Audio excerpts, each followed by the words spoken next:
একটি কলমের খোঁচা আর বদলে যেতে পারে ১৬ কোটি মানুষের ভাগ্য। বঙ্গভবন যা কেবল একটি ইমারত নয়, বরং বাংলাদেশের সার্বভৌমত্বের শেষ ঠিকানা। কিন্তু আপনি কি জানেন, সেই ভবনের দেয়ালের ভেতরে এখন এক ভয়াবহ অস্থিরতার কালো মেঘ জমেছে? যখন পুরো দেশ ঘুমাচ্ছে, তখন পর্দার আড়ালে তৈরি হয়েছে ৮টি নামের এক রহস্যময় গোপন তালিকা। এটি কেবল রাষ্ট্রপতির নিয়োগের তালিকা নয়, এটি আসলে আগামী ১ দশকের ক্ষমতার নীল নকশা। এমন একজনের নাম সেই তালিকায় আছে যা শুনলে আপনাকে দ্বিতীয়বার ভাবতে বাধ্য করবে।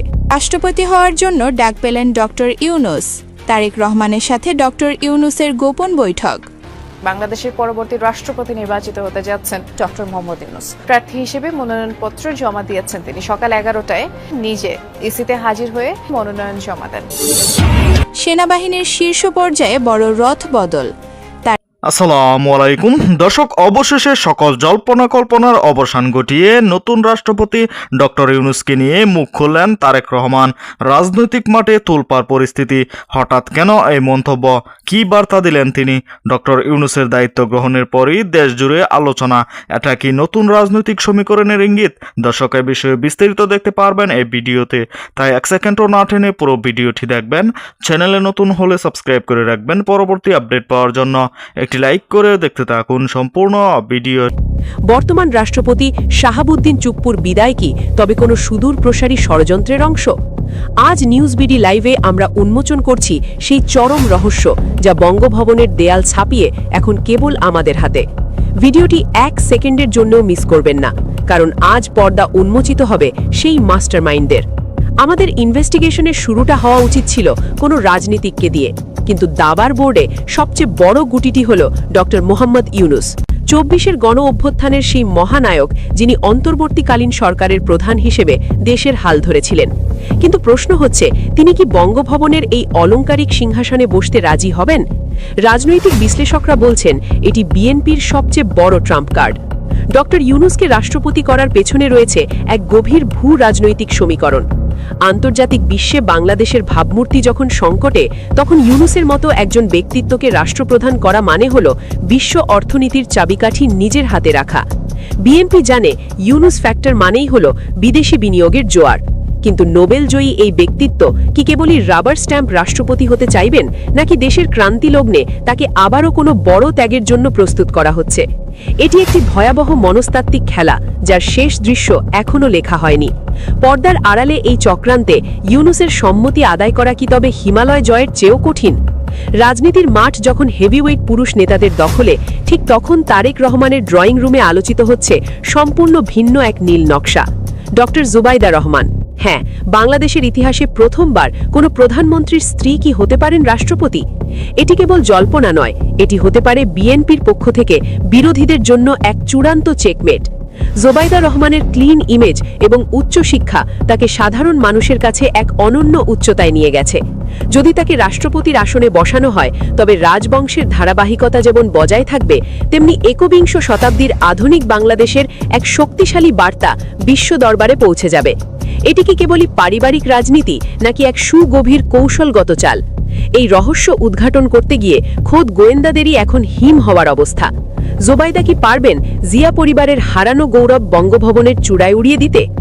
যদি ডাক্তার জুবাইদাকে নিয়ে কোনো ঝুঁকি না নিতে চায় বিএনপি, তবে তাদের হাতে রয়েছে আরও এক নারী তুরুপের তাস, সেলিমা রহমান। বর্ষিয়ান এই নেত্রী জেল জুলুম সহ্য করে দলের প্রতি যে আনুগত্য দেখিয়েছেন, তার পুরস্কার কি তবে বঙ্গভবন? বিএনপি যদি বিশ্বকে একটি উদারপন্থী এবং নারী বান্ধব রাজনৈতিক দল হিসেবে উপস্থাপন করতে চায়, তবে সেলিমা রহমান হবেন তাদের সেরা পছন্দ। এটি হবে বিএনপির পক্ষ থেকে একটি ঐতিহাসিক মাস্টার স্ট্রোক। রাজনৈতিক মহলে গুঞ্জন আছে সেলিমা রহমানের নাম প্রস্তাব করার পেছনে আন্তর্জাতিক কিছু এনজিও এবং নারী অধিকার সংগঠনের প্রচ্ছন্ন সমর্থন রয়েছে। তিনি কি পারবেন বাংলাদেশের প্রথম নারী রাষ্ট্রপতি হিসেবে ইতিহাসের পাতায় নিজের নাম খোদাই করতে, নাকি দলের ভেতরেই তার এই উত্থানকে বানচাল করার কোনো নীল নকশা তৈরি হচ্ছে? বঙ্গভবনের এই লড়াইয়ে পঞ্চম নামটি এমন এক ব্যক্তির যার কথা শুনলে তৃণমূল কর্মীদের হৃৎস্পন্দন বেড়ে যায়, রুহুল কবির রিজভী। গত ১.৫ দশকে যিনি জেল জুলুমকে নিজের ঘরবাড়ি বানিয়ে নিয়েছিলেন, কিন্তু আশ্চর্যের বিষয় হল 2026-এর এই মহাযুদ্ধে তিনি কেন কোনো আসন থেকে প্রার্থী হলেন না। এখান থেকেই শুরু হচ্ছে আসল মাস্টারমাইন্ড গেম। রাজনৈতিক বোদ্ধারা বলছেন রিজভিকে এমপি বা মন্ত্রী না করাটা ছিল একটি সুপরিকল্পিত পরিকল্পনা। তাকে হয়তো প্রস্তুত করা হচ্ছে দেশের সর্বোচ্চ পদের জন্য। তৃণমূলের কর্মীদের কাছে রিজভি মানেই হল আন্দোলনের জীবন্ত অগ্নিশিখা। তার এই ত্যাগের পুরস্কার কি তবে বঙ্গভবনের চাবি, নাকি তাকে ক্ষমতার কেন্দ্রবিন্দু থেকে সরিয়ে কেবল একটি আলংকারিক পদে বসিয়ে রাখার এটি কোনো পর্দার আড়ালের ষড়যন্ত্র?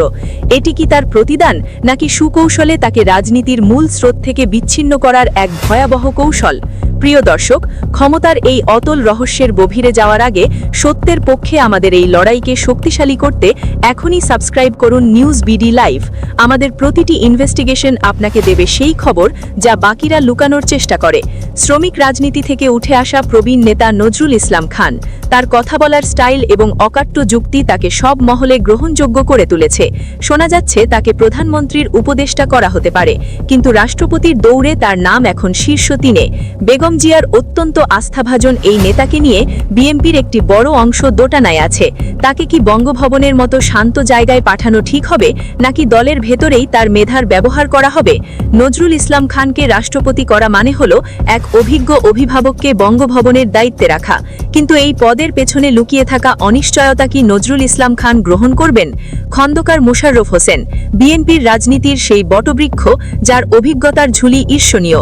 এই ভূতত্ত্ববিদকে নিয়ে বিএনপির হাইকমান্ডে চলছে চুলচেরা বিশ্লেষণ। তারেক রহমান প্রধানমন্ত্রী হলে রাষ্ট্রপতি হিসেবে একজন অভিজ্ঞ এবং অবিচল ছায়ার প্রয়োজন হবে। খন্দকার মোশাররফ কি সেই ছায়া হতে পারবেন? তালিকায় আরও আছেন ডক্টর আব্দুল মঈন খান।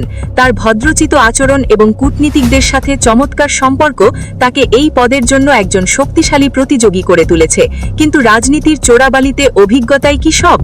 ডক্টর মঈন খানের মতো সজ্জন ব্যক্তি কি পারবেন বঙ্গভবনের জটিল প্রোটোকল সামলাতে, নাকি তাকে কেবল একজন শিক্ষিত মুখ হিসেবে বিশ্ব দরবারে তুলে ধরার এক নীল নকশা করা হচ্ছে? এই দুই প্রবীণ নেতার মধ্যকার এই ঠান্ডা লড়াই এখন বঙ্গভবনের দেয়ালের অন্যতম আলোচিত রহস্য। রাজনীতিবিদদের ভিড়ে সালাউদ্দিন আহমেদ একজন ভিন্ন ধাঁচের নাম। সাবেক এই গভর্নর এবং অর্থনীতিবিদকে নিয়ে কেন আলোচনা হচ্ছে?